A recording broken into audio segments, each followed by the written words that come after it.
putting his large purple face right close to Harry's. "I'm warning you now, boy. Any funny business, anything at all, and you'll be in that cupboard for now until Christmas." "I'm not going to do anything," said Harry. "Honestly." But Uncle Vernon never believed him.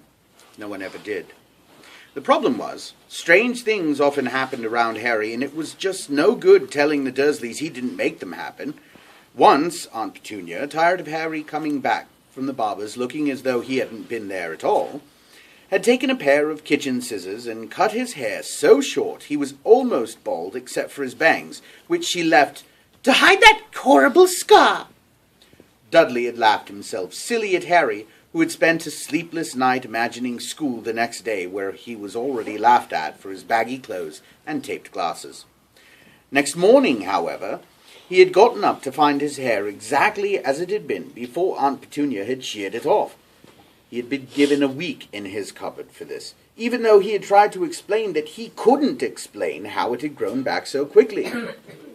Another time, Aunt Petunia had been trying to force him into a revolting old sweater of Dudley's, brown with orange puffballs.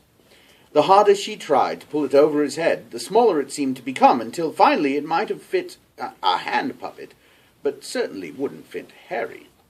Aunt Petunia had decided it must have shrunk in the wash, and to his great relief, Harry wasn't punished.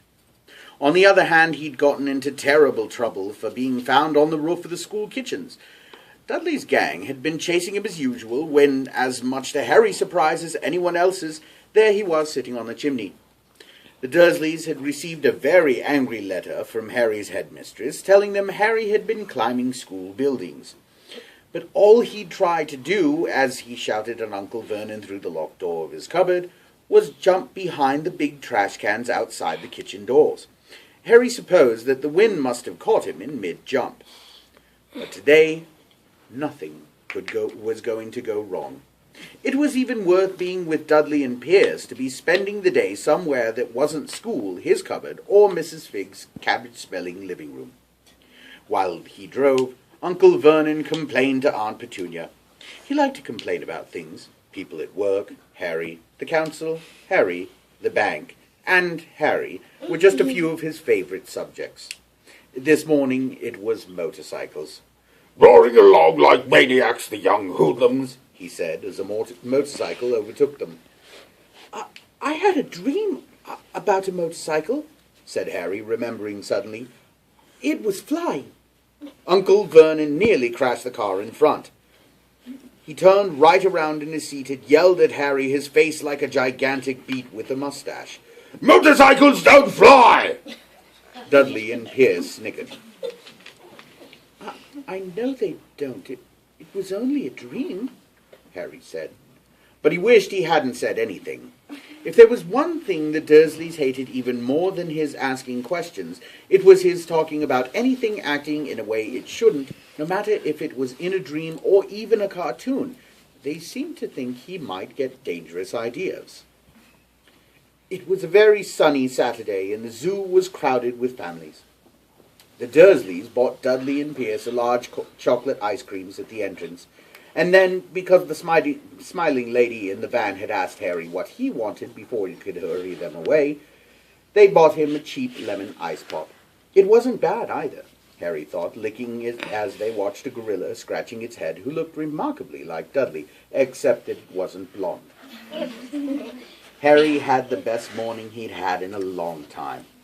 He was careful to walk a little apart from the Dursleys, so that Dudley and Pierce, who were starting to get bored with the animals by lunchtime, wouldn't fall back on their favorite hobby of hitting him. They ate in the zoo restaurant, and when Dudley had had a tantrum because his Knickerbocker Glory didn't have enough ice cream on top, Uncle Vernon bought him another one, and Harry was allowed to finish the first. Harry felt afterward that he should have known it was all too good to last. After lunch they went to the reptile house. It was cool and dark in there, with lit windows along the walls. Behind the glass, all sorts of lizards and snakes were crawling and slithering over bits of wood and stone. Dudley and Pierce wanted to see huge, poisonous cobras and thick, man-crushing pythons. Dudley quickly found the largest snake in the place. It could have wrapped its body twice around Uncle Vernon's car and crushed it into a trash can. But at the moment, it didn't look in the mood. In fact, it was fast asleep. Dudley stood with his nose pressed against the glass, staring at the glistening brown coils. "Make it move!" he whined at his father.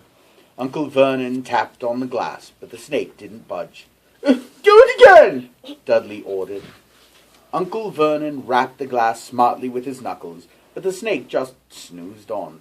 "Oh, this is boring," Dudley moaned, and he shuffled away. Harry moved in front of the tank and looked intently at the snake.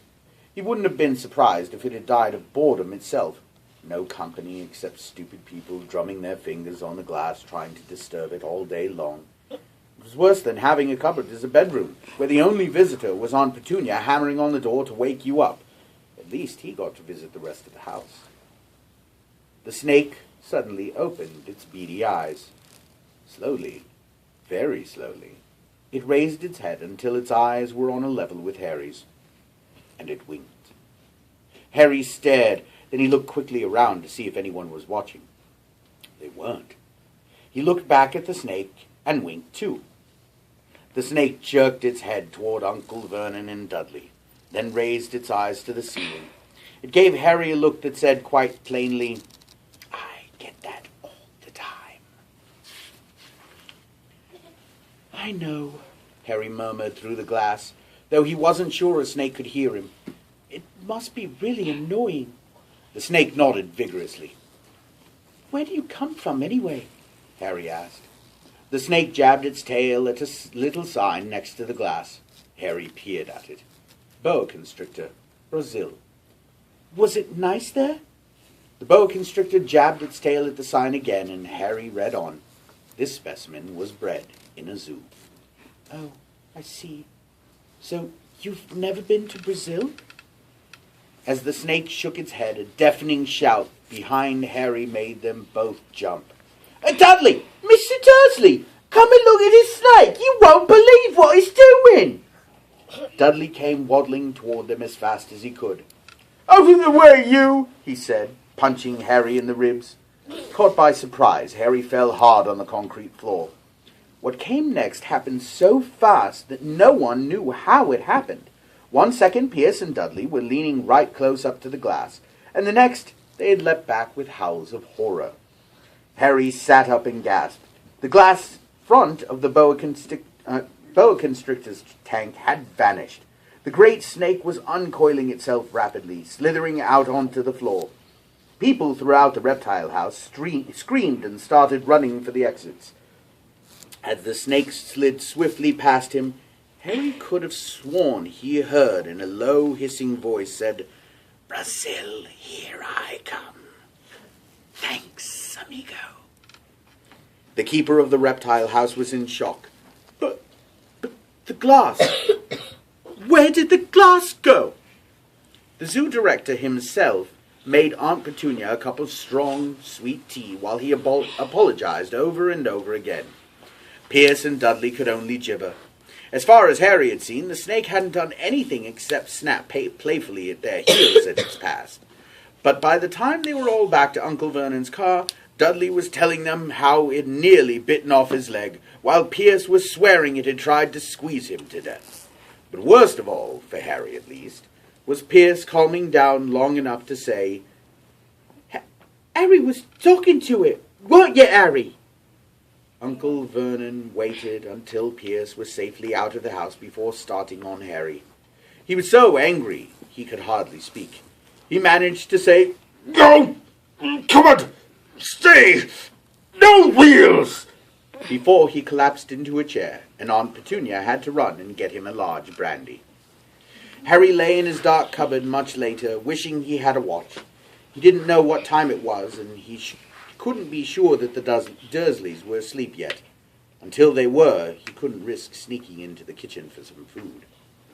He'd lived with the Dursleys almost 10 years, 10 miserable years, as long as he could remember, ever since he'd been a baby and his parents had died in that car crash. He couldn't remember being in the car when his parents had died. Sometimes, when he strained his memory during long hours in his cupboard, He came up with a strange vision, a blinding flash of green light and a burning pain on his forehead. This, he supposed, was the crash, though he couldn't imagine where all the green light came from. He couldn't remember his parents at all. His uncle and aunt had never spoken about them, and of course he was forbidden to ask questions. There were no photographs of them in the house.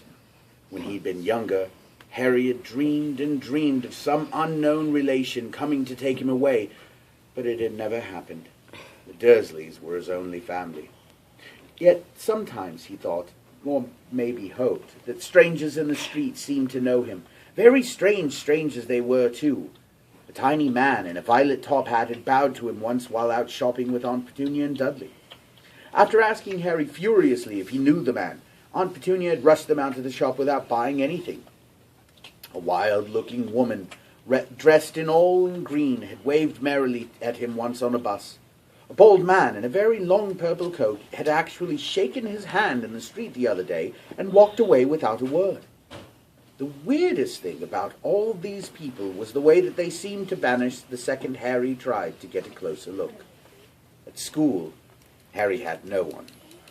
Everybody knew that Dudley's gang hated that odd Harry Potter in his baggy clothes and the broken glasses, and nobody liked to disagree with Dudley's gang. Chapter 3, The Letters from No One. Thank you very, very much.